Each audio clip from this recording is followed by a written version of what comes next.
Beleza.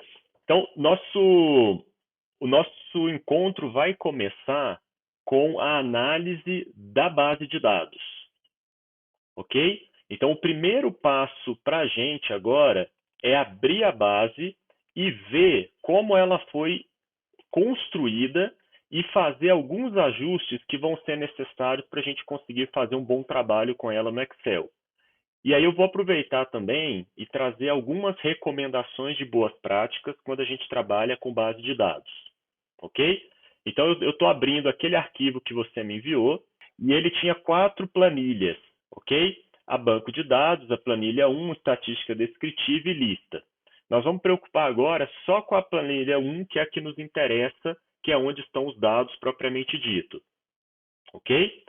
O que a gente observa nessa planilha? Então, a gente começa na coluna A com a primeira variável, né? Então, sempre lembrar que planilha de dado, ela sempre é estruturada através de observações que estão posicionadas nas linhas e variáveis que são posicionadas nas colunas.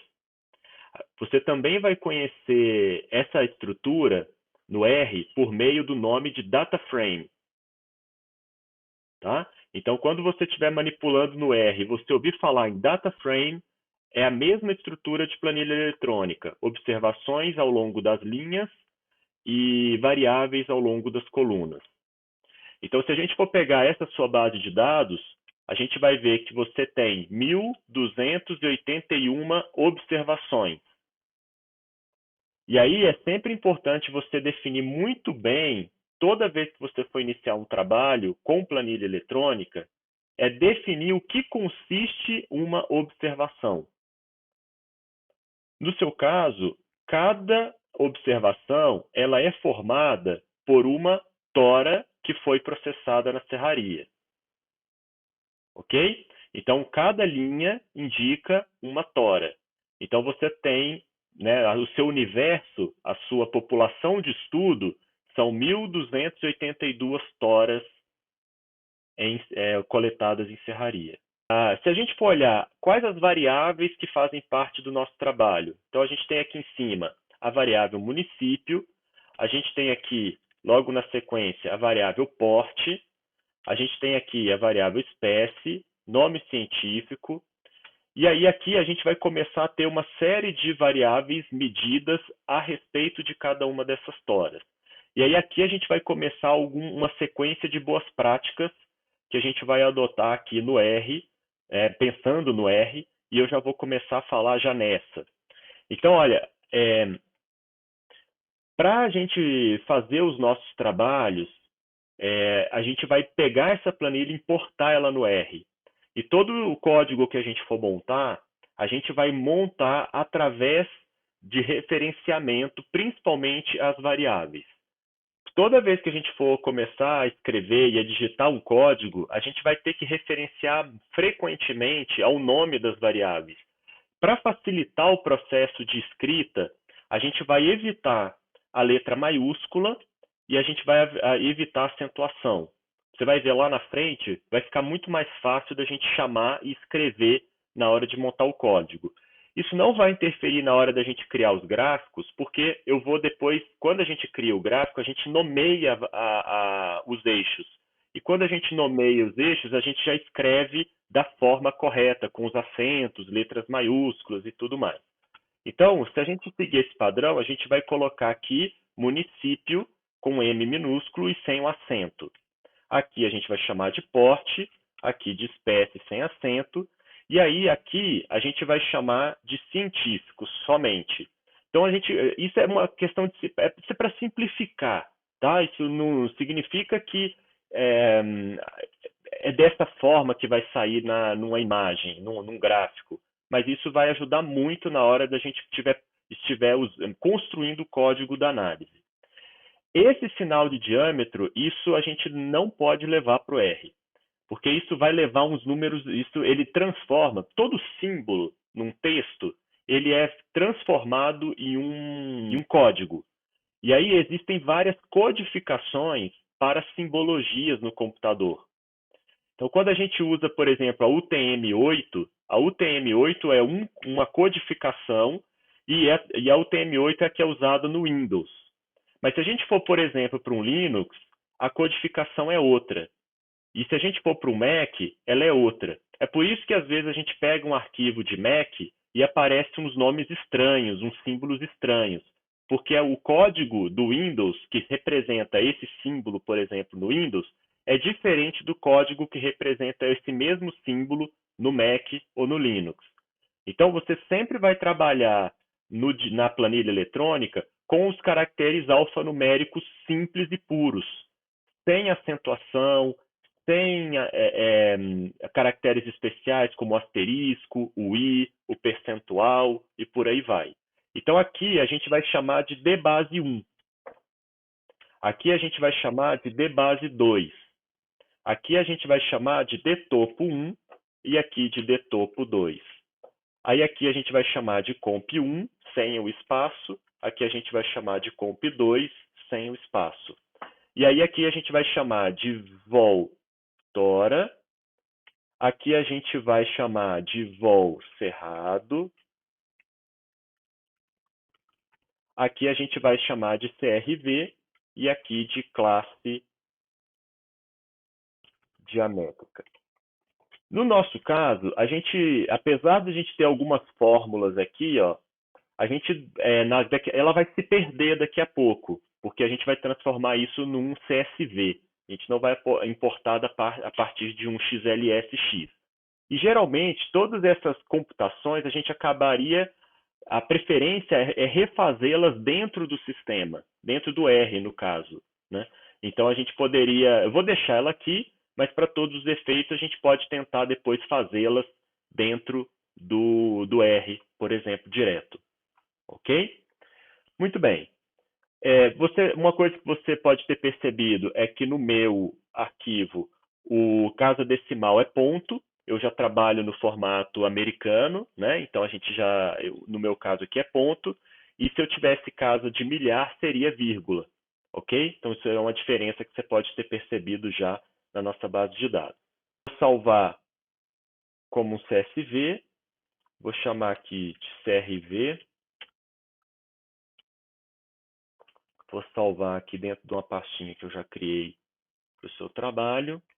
Ele só está me avisando que ele vai manter, eu vou perder as outras planilhas. Então, o cuidado de CSV é isso. Ele só salva uma planilha e ele não salva fórmula. Então, a gente vai ver que, por exemplo, essa coluna aqui de volume da tora, ela vai ter sido transformada em número apenas. A gente vai trabalhar, nesse momento, a gente vai trabalhar com esse cálculo que você fez mesmo. Maravilha. Então, o nosso próximo passo agora já é dentro do R. No caso aqui do RStudio. Então, você pode fazer todo o script, tudo que a gente for fazer aqui no RStudio, você pode fazer também no R direto. Só que o RStudio, ele dá essa tela que é mais amigável para o usuário final. Tá? Então, por isso que a gente costuma usar uma IDE, a gente chama o RStudio de IDE, Interface de Desenvolvimento. Ok? Bom, uma vez que eu abra o RStudio, ele vai abrir com essas três janelas aqui. Essa primeira que vai estar aparecendo é o console. Essa outra aqui, que está aparecendo de cara é o environment ou ambiente. Esse aqui de baixo é o files ou a estrutura de arquivos. E aqui em cima a gente pode ver que ele está amarrado com um projeto vazio, tá known aqui. Então, toda vez, a primeira coisa que a gente faz quando abre o RStudio é definir o projeto. Eu vou fazer aqui do zero, como se a gente estivesse abrindo um projeto do zero. Então, eu vou clicar aqui, vou pedir um novo projeto. Aí eu tenho três opções aqui. Um novo diretório, um diretório já existente e um controle de versão. A gente vai usar aqui um diretório existente, porque eu já salvei aquele seu arquivo dentro de uma pastinha que é com seu nome no meu computador. Então já existe um diretório associado àquele documento que que a gente quer trabalhar. Então eu vou clicar em diretório existente, vou buscar esse diretório aqui dentro, ele está aqui chamado como R aproveitamento de serraria, e vou criar o projeto. Então veja que ele vai reiniciar o RStudio, só que agora, em vez de known aqui em cima, aparece a pasta de trabalho que eu defini, R aproveitamento serrarias. E agora aqui dentro, no Files, nos arquivos, a gente já vê tudo que está salvo dentro daquela pasta. Então tinha o XLSX, o arquivo Excel, e tem o CSV que eu salvei depois dos ajustes que eu fiz na sua base de dados. Então é isso, essa é o primeiro passo sempre que você tem que adotar quando inicia um trabalho no RStudio. Agora, depois que você criar o projeto, você não precisa recriar ele sempre. Basta agora você abrir. Então, esse projeto ele já existe dentro da sua pasta, né, dentro aqui da pasta do computador, e a partir de agora basta eu abrir o projeto, eu não preciso recriar ele toda vez. Ok? Muito bem. Agora eu vou trazer para dentro do meu ambiente do RStudio o ambiente de script. E para isso eu vou clicar aqui nesse ícone chamado Novo Arquivo, New File. Quando eu clicar nele, ele vai me dar várias opções. Eu quero um script, é a primeira opção, e agora eu vou ter 4 telas. Essa é a forma com que eu vou trabalhar no meu dia a dia. O meu RStudio com 4 telas. Então, revisando, agora eu tenho o script, o console, o ambiente e os arquivos. Ok? Então, a primeira coisa que a gente faz no script é documentar o script. E para isso eu uso a linha de comentário. Toda linha que começa no R com esse hashtag significa comentário. Ok? Então é uma linha que não vai ser interpretada pelo console quando eu rodar. Então, por exemplo, eu vou colocar aqui Tol conversa com Marcos sobre primeiros passos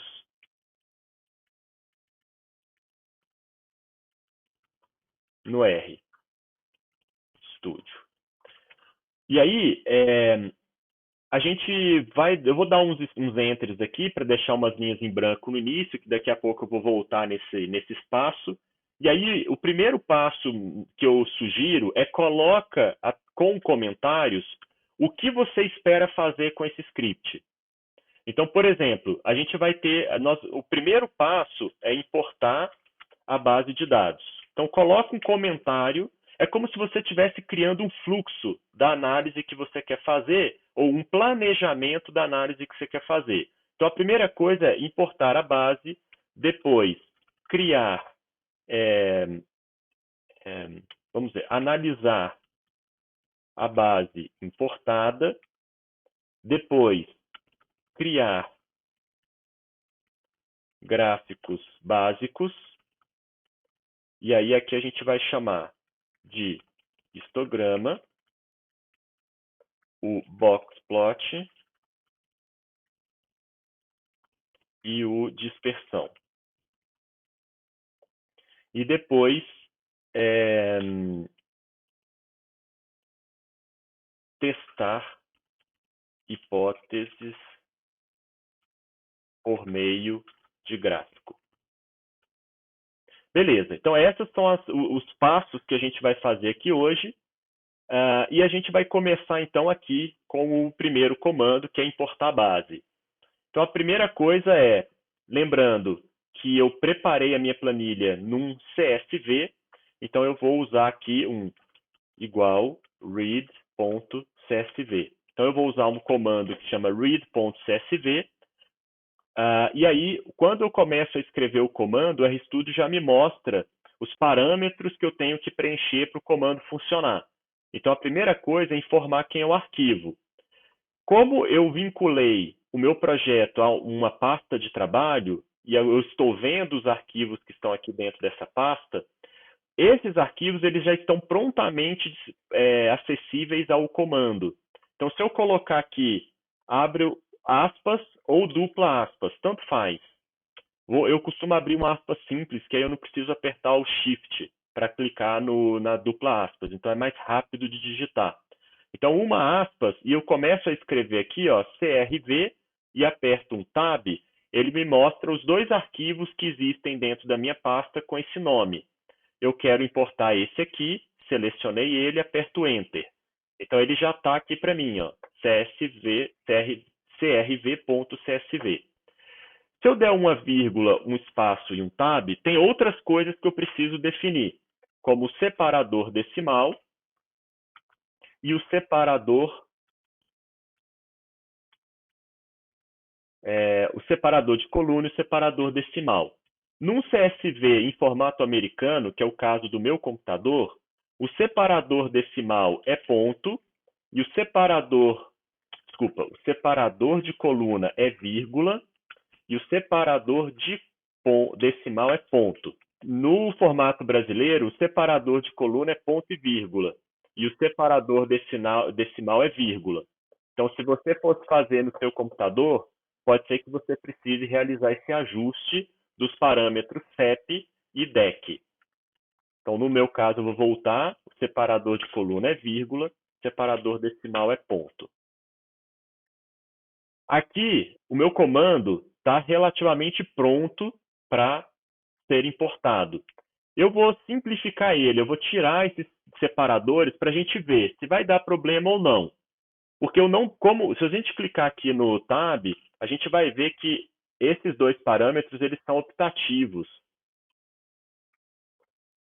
Quando eu clico aqui, ó, CSV, e ele aparece, veja que o único parâmetro que não vem pré-definido é o file. Então, o file é o único parâmetro obrigatório para o comando funcionar. O CEP ele vem pré-definido como vírgula e o DEC vem pré-definido como ponto.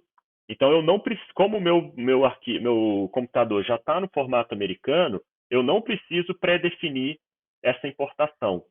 Eu posso deixar, então, somente o nome do arquivo aqui para ser importado.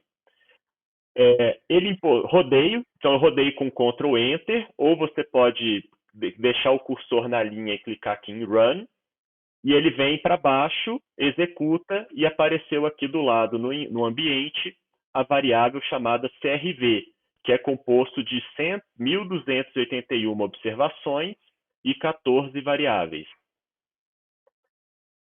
Se eu quiser olhar para esse arquivo, é só eu clicar em cima dele, o RStudio abre e mostra aqui para mim os comandos que eu importei. Desculpa, o arquivo que eu importei. Então, a gente tem aqui o município, o porte, a espécie, o nome científico, os diâmetros, os comprimentos, os volumes, o CRV e a classe diamétrica. Ok? Muito bem. Então, para importar a base, foi muito simples.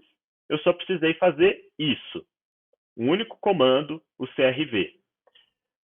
Eu também posso investigar a base clicando nesse botão azul aqui, ó. Então, agora eu estou passando aqui para a próxima parte, análise da base importada. Então, uma das formas é clicar nela e olhar para o data frame. A outra forma é eu clicar no botão azul. Então, veja que ele apresenta um resumo. Ele mostra para mim todas as variáveis e que tipo de variáveis elas são e as primeiras observações de cada variável. Então, ele mostra aqui que o município é um caractere e tem as primeiras observações é Buritis, Buritis. A segunda variável é porte, também é um caractere e começa com beneficiamento. A espécie é um caractere, começa com fava, cumaru e mas. Científico, caractere também. Agora eu já vejo que diâmetro base até CRV são números. E a classe diamétrica é um caractere de novo. Então eu consigo inspecionar a base já pelo botão azul. O botão azul, na verdade, é um comando, chama STR. Então, se eu pegar esse STR e rodar ele para a variável CRV, ele vai me dar exatamente aquilo que está no botão azul, aqui, ó, só que no console. Então, ele deu aqui o data frame, com 1.281 observações, está aqui e está aqui, 14 variáveis, está aqui e está aqui, E aqueles valores que eu abro no botão azul, eles estão aqui embaixo. Município, caractere com algumas linhas. Porte com caractere e algumas linhas. Então eu consigo ver a mesma coisa que eu vejo no botão azul, eu consigo ver no console com o botão, com o comando str. Um outro comando muito útil é o comando summary. O comando summary, ele faz um resumo estatístico dos dados. Então eu vou pedir aqui um summary do CRV. Ctrl Enter. Então a gente vai ver aqui no console um resumo estatístico dos dados. Então a gente tem aqui município, comprimento 1281, é o número de observações, tipo variável, né? A gente tem aqui o porte, mesma coisa. Veja que quando é texto, ele não mostra muita informação. Mas quando é número, ele mostra o mínimo, primeiro quartil, mediana, média, terceiro quartil e máximo. Então, para as variáveis que são numéricas, eu consigo ter uma percepção da estatística básica dessa variável, principalmente das estatísticas de posição. A gente tem dois grupos de estatísticas clássicas: as estatísticas de posição e as estatísticas de dispersão. As estatísticas de posição clássicas são essas: mínimo e máximo, quartis, percentis, médias, medianas, modas e algumas estatísticas de segunda ordem. Quando a gente pensa em estatísticas de dispersão, as mais comuns são distância interquartil, variância, desvio padrão e outras de segunda ordem. Tá? Então, nesse caso aqui, o summary, então, mostra um resumo das estatísticas de posição. Então, o summary resume para a gente as estatísticas de posição. Muito bem. A gente pode ainda investigar os dados com outros comandos. Por exemplo, o comando head. O comando head, ele mostra para a gente as primeiras linhas do arquivo. Então, se a gente abrir aqui, ó, a gente vai ver as primeiras linhas do arquivo, as primeiras 6 linhas. Então, tem aqui as primeiras variáveis e ele quebra e continua aqui embaixo, por causa do espaço. Então, a gente tem aqui. Se eu quiser ver as últimas linhas, eu vou digitar o comando tail. Então, head é cabeça, em inglês, né? E tail é rabo, em inglês. Por isso que o head mostra as primeiras linhas e o tail vai mostrar as últimas linhas. Então, está aqui, ó, as últimas linhas da minha base de dados. Muito bem. Existem vários outros comandos que eu poderia usar para inspecionar a base de dados, mas nesse momento nós vamos ficar com essas bases, essas básicas aqui, que é o suficiente para você iniciar uma exploração e verificar se a importação deu certo, tá? Então, são comandos úteis para você ter uma primeira visão sobre a sua base de dados.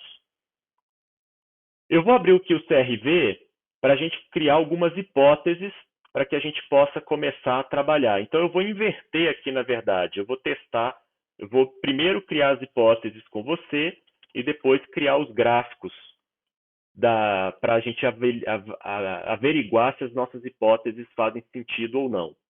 Então, a primeira coisa, o que a gente percebe? Nós temos variáveis textuais, ou categóricas, ou de texto, e nós temos variáveis numéricas. A gente pode criar algumas hipóteses. Então, eu vou criar minha primeira hipótese. Nosso objeto de estudo é isso aqui, ó, essa coluna CRV. Esse é o nosso objeto de estudo. É essa variável que é a nossa variável de interesse, ou a nossa variável dependente. Ela é dependente porque a gente quer ver como as outras variáveis influenciam ela. Então, ela é dependente das outras variáveis. Essa é a nossa variável de interesse. Então, uma pergunta que a gente costuma fazer é qual. Então, vou colocar aqui a nossa primeira hipótese. Opa, nossa primeira hipótese.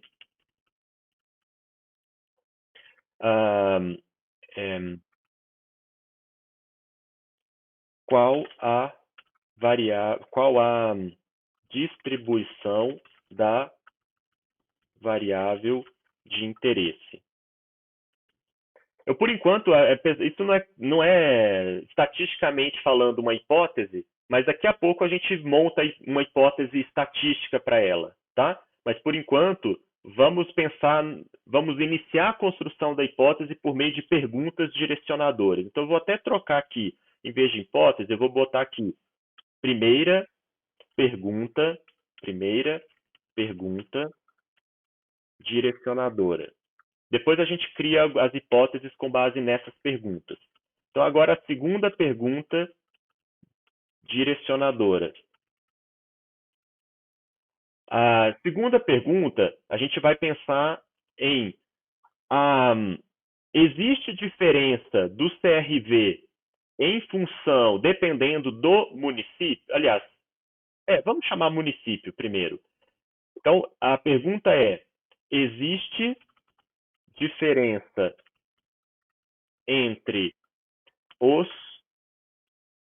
CRV dos municípios, entre o CRV dos municípios estudados? Então, essa é a nossa segunda pergunta direcionadora. E aqui é interessante que a gente aqui vai cruzar duas variáveis diferentes. A gente vai ver aqui, na primeira pergunta, nosso único interesse é o CRV. E o CRV é numérico. Na nossa segunda pergunta, nós temos duas variáveis envolvidas na pergunta. A gente tem a variável CRV e a gente tem a variável município. E aí a gente vê que a CRV é numérica e município é categórico.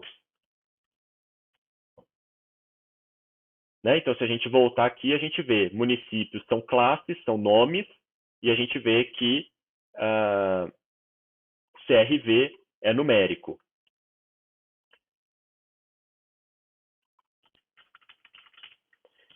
E a gente vai fazer a nossa terceira pergunta direcionadora, que é a nossa pergunta direcionadora 3, que é: existe relação entre o D base médio da tora com o CRV? Então, a gente vai perceber que aqui eu também tenho duas variáveis de novo. Uma é o D base médio, e aqui ela é uma variável numérica. E eu tenho também o CRV, que é a nossa variável de interesse, que também é numérico. Então, veja que a gente tem aqui três perguntas direcionadoras, e cada uma das três perguntas, elas vão exigir da gente, elas são construídas a partir de variáveis diferentes. Então, elas vão exigir da gente uma abordagem diferente. Na primeira pergunta, eu só estou olhando para uma variável. Na pergunta 2 e na pergunta 3, eu tenho uma pergunta que envolve em duas variáveis. Mas na pergunta 2, uma é numérica, a outra é categórica. E na pergunta 3, as duas variáveis são numéricas. É por isso que a gente vai ter testes de hipóteses diferentes para cada uma dessas três perguntas, e a gente vai, portanto, usar três gráficos diferentes para inferir sobre esses testes de hipóteses. Então, aqui na primeira, um teste de hipótese que a gente poderia definir para tentar responder essa primeira pergunta é: CRV tem distribuição normal? Essa é uma hipótese. Na verdade, é assim. A hipótese H0 para a gente é que CRV tem distribuição normal. Se eu aceitar H0, eu não preciso testar as outras. Eu cheguei à conclusão que ela é normal, então eu respondi a pergunta número 1. O teste de hipótese, se eu rejeito ele, então significa que eu vou ter que buscar em outras distribuições a distribuição dessa variável de interesse. A gente pode ir para a pergunta seguinte, que é: existe diferença entre CRV e município? Então, a minha hipótese é isso aqui, ó, CRV em função de município. E aí, aqui, na pergunta 3, a escrita é muito parecido, né? Então aqui é CRV em função de dbase. Ok? Então eu posso transformar essas minhas perguntas em hipóteses. Então, a rigor, a hipótese seria aqui que os coeficientes de CRV em função de município são igual a zero. Então, essa é a hipótese nula. E aqui é a mesma coisa, que os coeficientes de CRV são igual a zero. Se é igual a zero, significa que CRV é igual à média, então eu não preciso do município para estimar CRV, então significa que a relação não existe. Se eu aceito H0 aqui, significa que o CRV é igual à média, então dbase não é uma variável que me ajuda a estimar o CRV. Então, se eu aceito H0, significa que o dbase não influencia o CRV. Ok? Mas as hipóteses a gente deixa para validar na próxima encontro, porque o nosso foco são os gráficos. Mas o que eu quero trazer aqui até nesse momento? Que os gráficos, eles expressam, no fundo, uma hipótese. Então, para eu testar essa hipótese aqui, eu faço um histograma. Para eu testar essa hipótese aqui, onde eu tenho uma variável numérica em função de uma categórica, eu uso o boxplot. Para eu testar essa hipótese aqui, de que é CRV numérico em função de uma outra variável numérica, eu uso um gráfico de dispersão. Ok? Então, agora, para a gente começar, para a gente montar os gráficos, né, também são códigos relativamente simples. A gente tem aqui para o histograma a função ist, e aí eu vou entrar com a variável x, que é a nossa variável de interesse, que é a variável CRV, cifrão CRV. Então, lembrar que essa é a notação de cifrão, onde primeiro eu falo o nome do objeto, que é esse aqui, e depois do cifrão eu coloco o nome da coluna ou da variável, que também chama CRV. Então, por isso que fica esse nome aqui, CRV, cifrão CRV. Se eu rodar ele aqui, ele já me trouxe o histograma, né? Então ele está aqui do lado, o histograma dessa variável. Ele ainda não responde para mim de forma estatística se ele é ou não normal, mas ele me permite olhar para a distribuição e chegar a uma conclusão.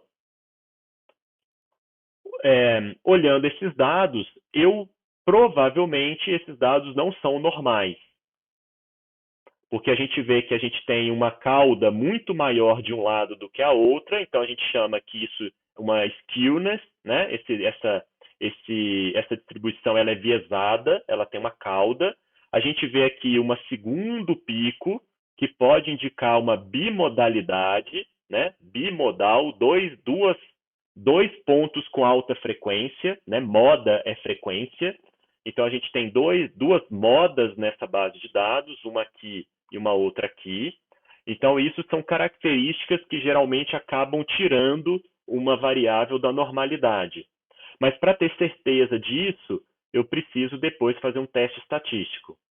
Mas o interessante até aqui nesse momento é que o gráfico já me traz dicas. Então, antes de fazer o teste, o gráfico já me ajuda a tomar a decisão. Eu já consigo antecipar, ou pelo menos a criar um pré-conceito do que o teste vai me trazer na sequência. Ok? O gráfico está aqui do lado. Veja que agora eu estou aqui na aba Plots, né? A aba Files ficou aqui, eu estou aqui na aba Plots, e o RStudio vai guardando aqui para mim todos os gráficos que vão sendo criados com base no meu script. Outra coisa importante da gente perceber é que eu não estou preocupado ainda com os eixos. Veja que os nomes não estão bonitos. Esse não é um gráfico para levar para uma dissertação nem para uma tese.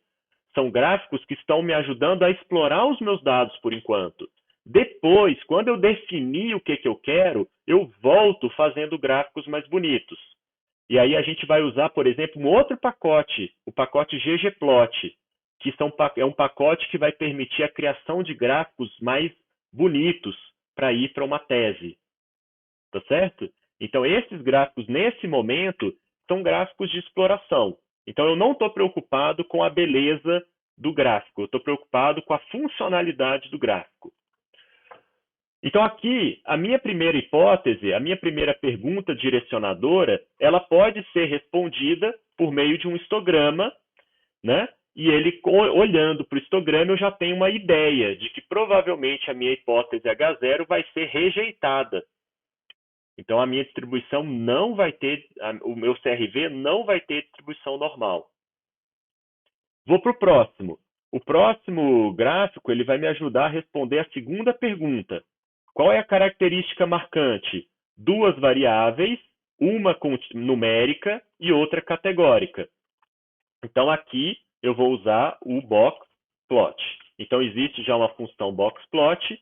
A primeira coisa é informar a relação funcional, ou o X. Então, eu vou escrever aqui a relação funcional. Então, eu quero CRV, cifrão, CRV, em função de CRV, cifrão, município. Se eu rodar, eu tenho aqui o meu boxplot, né? E aqui, esse gráfico ele é super legal, porque aqui ele consegue antecipar para a gente se o local, o município, influencia CRV. Como que a gente olha se uma coisa influencia a outra? A gente olha o quanto essas caixas elas estão diferentes uma da outra. O que a gente pode perceber aqui é que todas as caixas elas estão quase que alinhadas. Então, nesse gráfico, eu já consigo imaginar que é muito provável que eu aceite H0, ou seja, os coeficientes associados a essa modelagem, eles vão ser iguais a zero, ou seja, o município não influencia no CRV. Aqui, ó, você tem os municípios aqui embaixo, né? Então, você tem 1, 2, 3, 4, 5, 6, 7. Por que eu não estou vendo esses dois, Eric? Por causa do nome. Provavelmente o nome é muito grande e ele não consegue ser plotado aqui. Mas aí, lá na frente, a gente vai ver que tem como eu fazer ajustes no gráfico para incluir os nomes, botar ele em diagonal, por exemplo. É uma alternativa que a gente tem. Mas eu não vou fazer isso agora não, porque o nosso foco não é ainda o gráfico final. A gente está explorando a base de dados. Mas aqui, sem me preocupar muito com qual local é qual, o que a gente vê é que, olha essa linha escura. Essa linha escura é a mediana. Essa linha, elas estão quase alinhadas, ó. Então, significa que todas elas estão dentro da distância interquartil dos outros. Então, isso é uma probabilidade alta do teste dar não significativo. Ou seja, você vai aceitar a hipótese de que os coeficientes são igual a zero, aqui para esse modelo. Então, o município não diferencia o CRV. Você não tem a influência do município sobre a variável CRV. Tá? E aqui você poderia fazer esse mesmo teste para, por exemplo, o espécie. Porque espécie também é textual. Só que aí agora a sua hipótese seria outra. A espécie influencia o CRV? Agora, o que mais que tem nesse gráfico aqui? Então, linha preta, mediana. Esse distância aqui, esse quadrado, parte baixa de primeiro quartil, parte alta dele, terceiro quartil. Aqui, máximo, excluindo outlier, e aqui, mínimo, excluindo outlier. Qual o critério de outlier? Se não me engano, são 3 desvios padrões. Não me engano. Mas tem que olhar direitinho, porque cada pacote cria o boxplot de uma forma diferente. Então, ele classifica automático os outliers. Então, em teoria, pela classificação desse gráfico, esses seriam os pontos outlier em cada uma das suas áreas. O plot é o gráfico ideal para a gente avaliar a relação funcional. Então, veja que existe uma relação funcional em que o y, ou seja, nossa variável dependente é o CRV e nossa variável independente é o município. Então, a gente quer ver o município influenciando o CRV. Então eu boto, né, o boxplot é o ideal porque CRV é numérico e município é categórico. Na nossa pergunta 3, a gente já tem um outro caso interessante, que aqui também tem uma relação funcional explícita. Então a gente aqui também tem um y e um x. Só que agora tanto o y quanto o x são contínuas, são variáveis numéricas. Então, aqui a gente vai usar o gráfico de dispersão para analisar a relação funcional. Só que aqui eu vou ter que criar essa variável, porque a gente tem duas dbase 1 e dbase 2. E eu quero, na verdade, a média dessas duas. Então, a primeira coisa que eu vou fazer aqui é criar uma nova variável. Então, vou chamar aqui de CRV, vou criar. Então, a primeira coisa que eu tenho que fazer é criar a variável dbase, que vai ser a média das duas. Então, eu vou criar essa aqui, que vai ser a CRV min do CRV. Vou fazer até diferente. Como são duas só, vou criar assim, CRV dbase 1 mais CRV dbase 2 dividido por 2. Né? Que aí são duas observações sempre, dividido por 2 dá a média. Então aqui eu rodei, eu tenho aqui agora a média, né? Então eu tenho uma variável nova, que é a variável que eu criei, e agora sim, então eu quero criar o plot do CRV em função do CRV de base. Se eu abrir o meu boxplot, desculpa, o meu histograma, eu vou ter essa visualização. E aí aqui também eu consigo usar o gráfico de dispersão para ter uma inferência quanto à relação entre essas duas variáveis.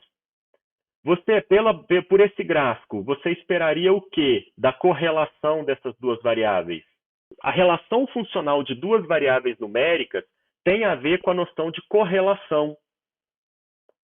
Quando duas variáveis são correlacionadas positivamente, qual é o gráfico que eu espero aqui?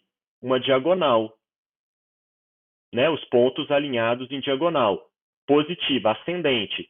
Se eu esperar uma correlação negativa, os dados são alinhados numa descendente, numa linear descendente. Veja que nesse caso aqui, se eu fosse colocar uma linha, uma regressão linear aqui, ela ia ficar horizontal. Regressão horizontal, ela dá uma noção de correlação zero, ou ausência de correlação. Então, para nosso estudo, para essa hipótese, eu ia dizer que também aqui eu ia aceitar H0, que os coeficientes da relação funcional CRV em função do dbase, eles são iguais a zero, ou seja, não há correlação entre essas duas variáveis. Ok? Então, a gente acabou de explorar aqui as três gráficos base de toda exploração de qualquer exploração de uma base de dados. Ok? Eu sempre vou fazer esses três gráficos. Agora, veja que cada gráfico tem implicitamente a sua relação funcional, o seu teste de hipótese. Cada gráfico ele tem por trás dele um teste de hipótese específico, ou algo que eu quero testar quando eu crio aquele gráfico. No nosso próximo encontro, eu vou testar com você o teste estatístico para cada gráfico desse. Então, a gente vai ver um teste estatístico para testar normalidade, um teste para testar grupos, médias entre grupos, e um teste para testar correlação entre duas variáveis.